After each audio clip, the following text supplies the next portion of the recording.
Hello friends, welcome YouTube channel में आपका स्वागत है। फिर से मैं एक नई वीडियो के साथ आ चुके हैं, अपडेट वीडियो के साथ आ चुके हैं। आज जो हमारी वीडियो होगी बहुत ही इंटरेस्टिंग और शानदार अपडेट के बारे में जो जानकारी है वो आप सभी को मैं यहाँ पर देने वाला हूँ।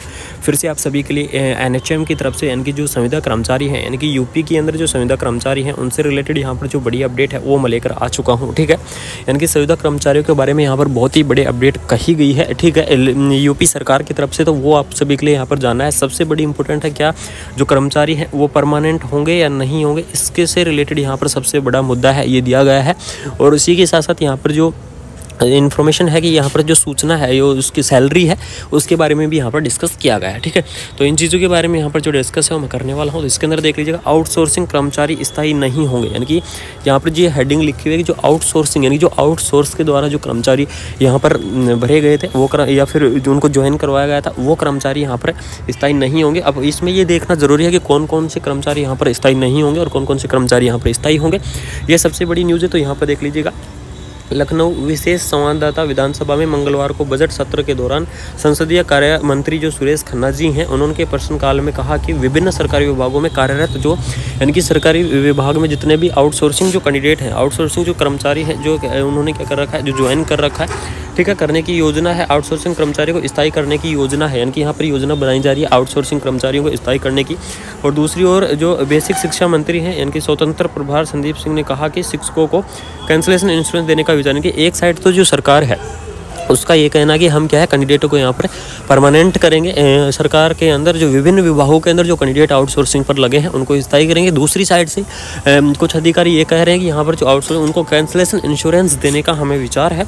तो इसकी जी ये मनसा कुछ समझ में नहीं आ रही है गवर्नमेंट की, यूपी सरकार की, कि यहाँ पर क्या मनसा दिखाई जा रही है। उन्होंने कहा कि शिक्षा मंत्रियों का मानदेय बढ़ाने की, इसमें ये चीज़ तो लिखी हुई है कि उनका जो मानदेय है उनके मानदेय के ऊपर तो बढ़ोतरी होगी, ये चीज़ तो यहाँ पर लिखा हुआ है स्पष्ट कि मानदेय उनका बढ़ाया जाएगा। लेकिन उनकी जो स्थायी यानी कि रेगुलेशन की जो चर्चा चल रही है उस पर एक साइड से कहा जा रहा है करेंगे, दूसरी साइड से कहा जा रहा है नहीं करेंगे। तो इस पर जो सबसे बड़ी विचार करने योग्य चीज़ें हैं। और सपा ने के डॉक्टर संग्राम यादव और डॉक्टर हृदय नारायण सिंह पटेल व अनिल कुमार के सवाल किया कि क्या सरकार आउटसोर्सिंग कर्मचारियों के साथ ही संविदा कर्मचारियों को राहत देने का काम करेगी। यानी कि इसमें ये कहा है कि जो कैंडिडेट आउटसोर्सिंग से यहाँ पर लगे हुए हैं उन कर्मचारियों के साथ साथ क्या कि जो कैंडिडेट संविदा पर लगे हुए हैं उन कैंडिडेटों के बारे में भी हम सरकार सोचेगी या नहीं सोचेगी, या फिर आखिर क्या मजबूरी है सरकार की और क्या यहाँ पर अड़चनें आ रही हैं जो सरकार को कमीशन लेने वाली कंपनियों को काम दे रही हैं। कि यहाँ पर स्पष्ट सवाल ये मांगा है कि सरकार को ऐसी क्या प्रॉब्लम आ रही है आउटसोर्सिंग कर्मचारियों से या फिर जो संविदा कर्मचारी हैं उनसे, कि उनसे बाहर की जो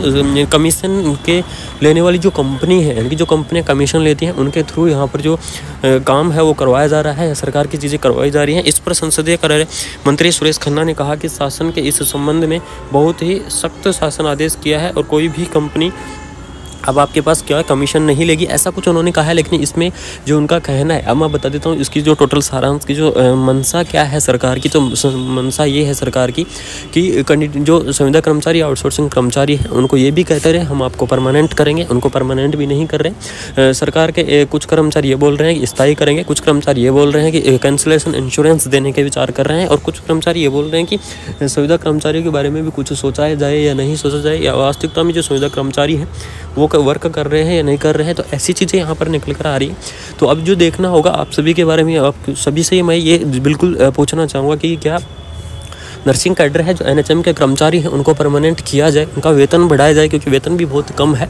तो इस चीज़ के बारे में यहाँ पर राय ज़रूरी है। और बातें चल रही हैं, रेगुलरली अधिकारियों से मिल रहे हैं, रेगुलरली बातें कर रहे हैं, सारी चीज़ों के बारे में डिस्कस कर रहे हैं। तो जैसे ही कोई अपडेट आती है अभी सबको बता देंगे। अभी तक यहाँ पर चल रहा है कि मानदेय की बढ़ोतरी के बारे में यहाँ पर चल रहा है। बाकी ये देखना पड़ेगा कि कौन सी डिपार्टमेंट यानी कि कौन सी सरकारी डिपार्टमेंट है जिसको यहाँ पर परमानेंट करेंगे, कौन से डिपार्टमेंट को परमानेंट नहीं करेंगे। ठीक है, तो इसी चीज़ का पता लगाना जरूरी है कि वास्तविकता में जो मेडिकल फील्ड के, नर्सिंग फील्ड के कर्मचारी हैं वो यहाँ पर परमानेंट होने या नहीं होने चाहिए। ये चीज़ आप कमेंट बॉक्स में मेरे को ज़रूर बताओगे।